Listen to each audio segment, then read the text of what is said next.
Good morning, seniors. This is your last English class before spring break. So hopefully you get everything finished today and turned in, and you don't have to worry about English class until the 20th.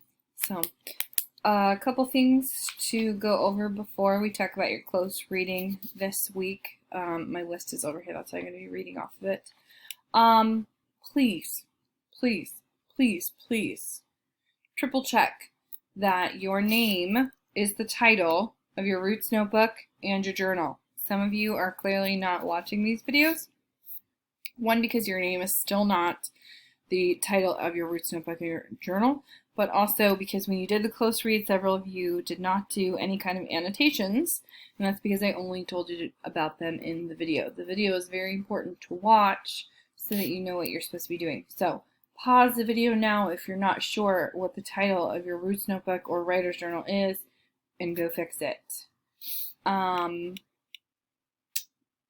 Today you have to do a journal in your writer's notebooks.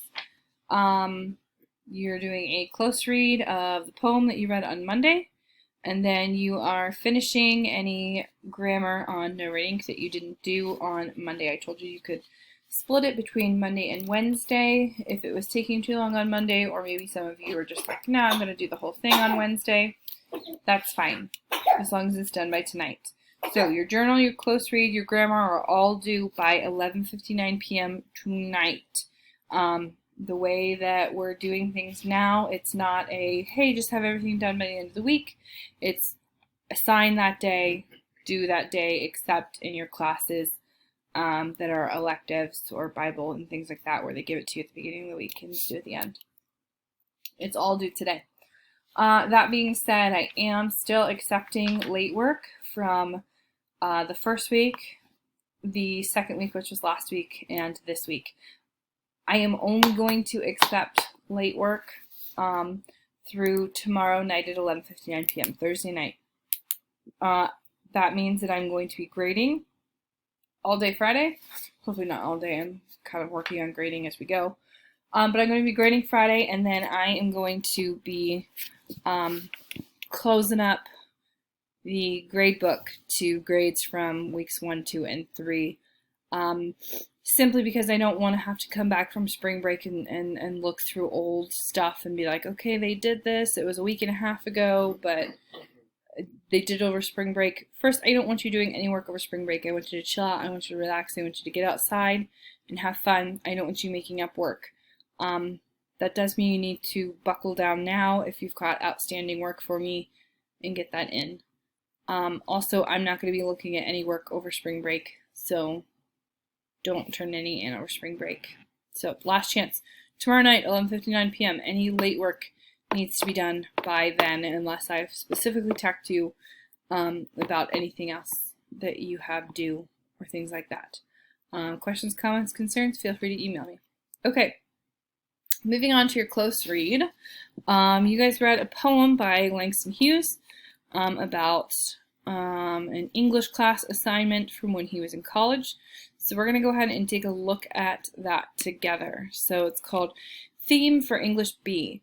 Now, a little bit of historical context for this. If you watched the introduction or if you read any part of this, you'll see that Langston Hughes, he's pretty famous, and he went to Columbia University in 1921, and that was in New York.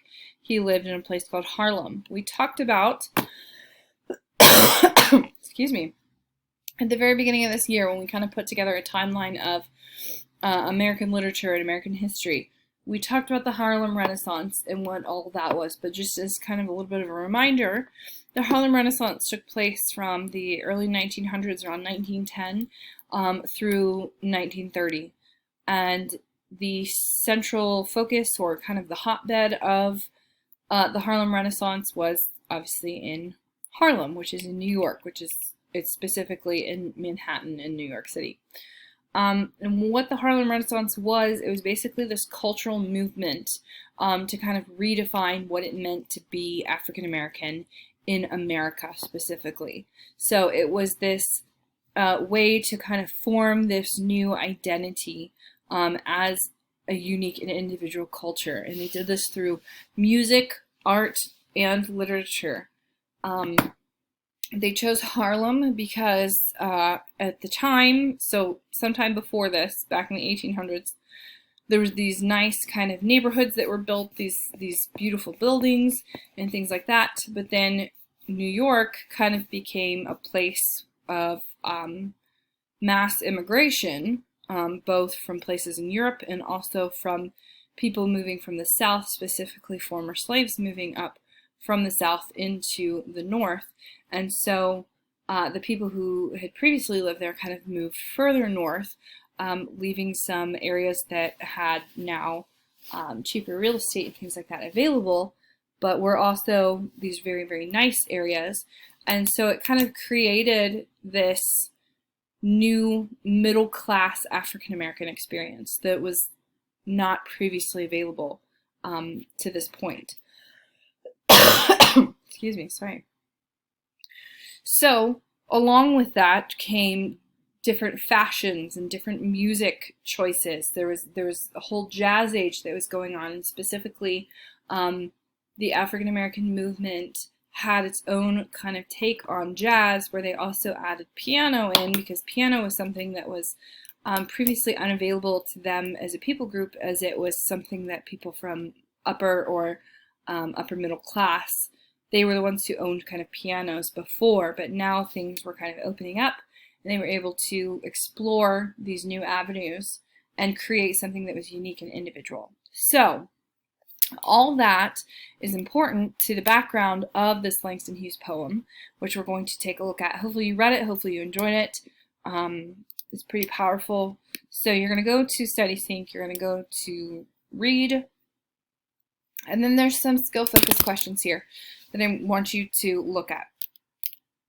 First and foremost, when you're looking at these questions and it says reread or read the specific stanza, you need to know what that vocabulary means. Most of you do, but just as a reminder, a stanza is this group of lines that's separated by a line break. So right here, the first stanza is these first 5 lines. And you can turn on numbers if you need to see that. And you see this large space kind of between lines 5 and 6. That means that that's where the stanza starts and ends, between 15 and 16, and that's where the second stanza ends and the third begins. But anyways, we're going to go back up here, and we're going to take a look, and this first skill focus question kind of develops what in the world he's writing about or for, and things like that. So it says, reread the first stanza. Based on the description of the instructor's writing prompt, what kind of class do you think English B is?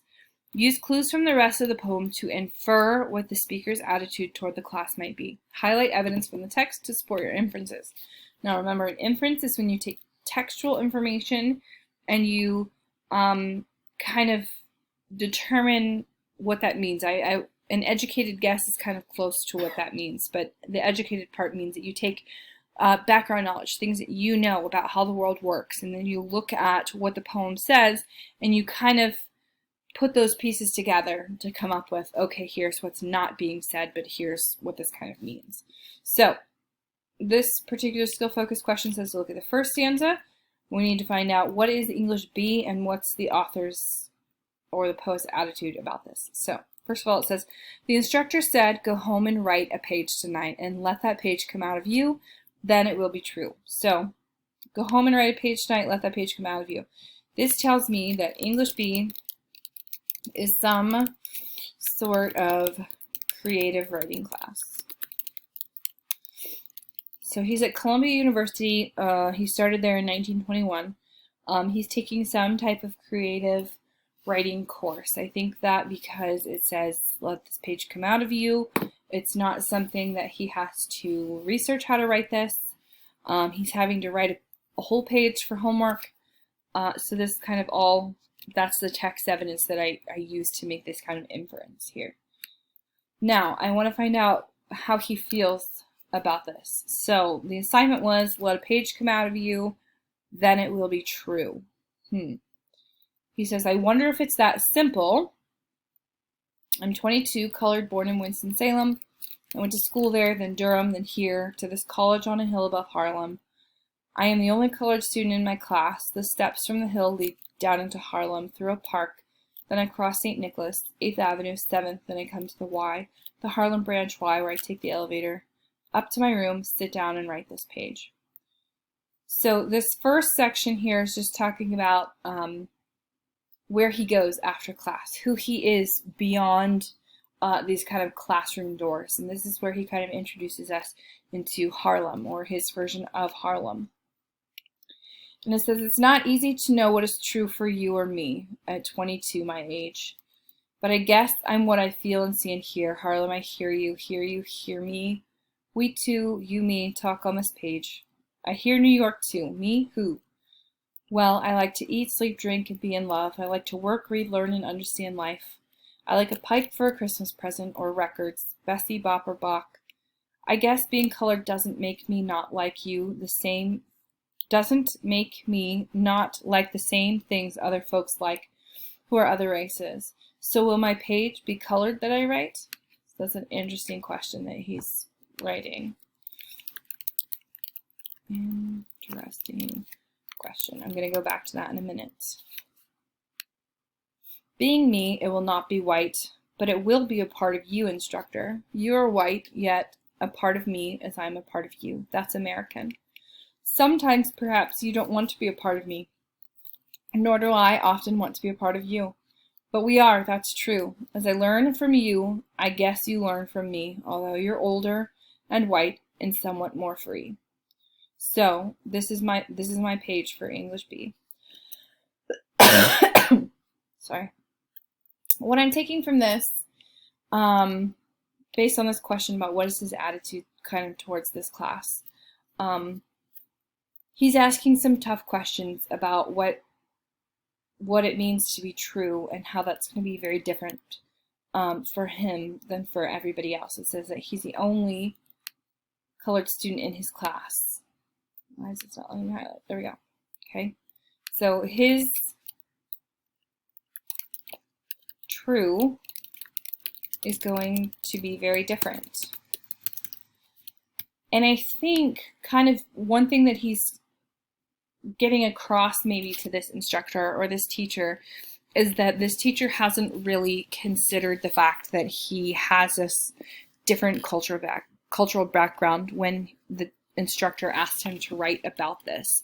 He didn't take this into account. He's not quite sure if the instructor knows exactly what it is that he's asking for when he's asking for this particular truth from him, and how different that's going to be for him than from some of the other students. So it's almost kind of like he's very skeptical of this class or maybe this particular instructor, but also at the same time he's kind of holding out this hope here that the instructor is not going to just be like, well, that's not true, even though his experience might be different. He's saying maybe it's possible, kind of, that as I'm learning from you, that you might also be learning from me, that I might have something of value to kind of pass back to you. And so I think that even with his skepticism of this class, and he does seem to kind of look down on it a little bit, he still has this kind of glimmer of hope here at the end,